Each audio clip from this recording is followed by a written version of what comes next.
என்னுடைய சகோதர சகோதரிகள் அனைவருக்கும் என்னுடைய பணிவான அன்பான வணக்கங்கள். ஒரு குடும்பத் தலைவனா நாம் ஒரு முடிவு எடுப்போம். அந்த முடிவு பாதகமாக இருந்தாலும் சாதகமாக இருந்தாலும் அது நம்ம தலைமையில் தான் பொறுப்பாக வரும். ஆனால் அது குடும்பம் ஒரு விஷயம், அதை விட்டலாம். ஆனால் தனிப்பட்ட முறையில் நாம் ஒரு முடிவு எடுக்கும் பொழுது, அதாவது ஒரு விஷயத்தில் நம்ம இறங்குறோம், அந்த விஷயம் நமக்கு வெற்றியை கொடுக்குன்ற அந்த ஒரு முடிவையும் அது தோல்வியை கொடுக்குமான்ற முடிவையும் நாம் எடுக்கக்கூடாது. அப்படி எடுத்துட்டோன்னு வச்சுக்கோங்க, வெற்றி கொடுக்குதுன்னு தான் எடுத்துட்டோன்னு வச்சுக்கோங்களேன், ஏதாவது ஒரு சிறு தவறு நேர்ந்தாலும் அது கொஞ்சம் சறுக்கி விட்டுட்டாலும் நாம் பெரிய துன்பத்தில் மாட்டிப்போம்.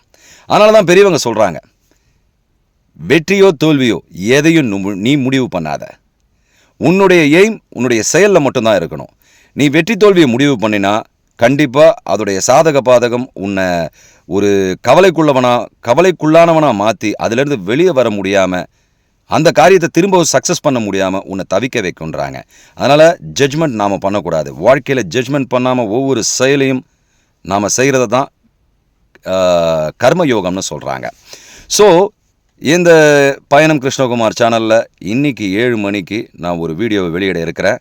அதில் நம்ம முடிவு நமக்கு எப்படி பாதகமாக முடியுன்றது தான் நான் சொல்ல போகிறேன். மிஸ் பண்ணாமல் கேளுங்க. இந்த பயணம் கிருஷ்ணகுமார் சேனலை சப்ஸ்கிரைப் பண்ணி வச்சுக்கோங்க. ஏன்னா இது கடவுளை பற்றி மட்டுமே பேசக்கூடியது. வேறு எந்தவித ஆசாபாசங்களோ இல்லை மற்றவங்கள ஒரு பொழுதுபோக்கு அம்சங்களோ மற்றவங்களை கவரக்கூடிய வகையிலையோ இந்த சேனலில் எதுவுமே இருக்காது. நீங்கள் கடவுளிடம் விருப்பம் கொண்டிருந்தால், நாம் இந்த வாழ்க்கையை எதற்காக வாழ வந்தோன்றதை தெரிஞ்சுக்க நீங்கள் விரும்புனீங்கன்னா என்னோடு சேர்ந்து வாருங்கள், பயணம் செய்வோம். நன்றி, வணக்கம், ஜெய்ஹிந்த்.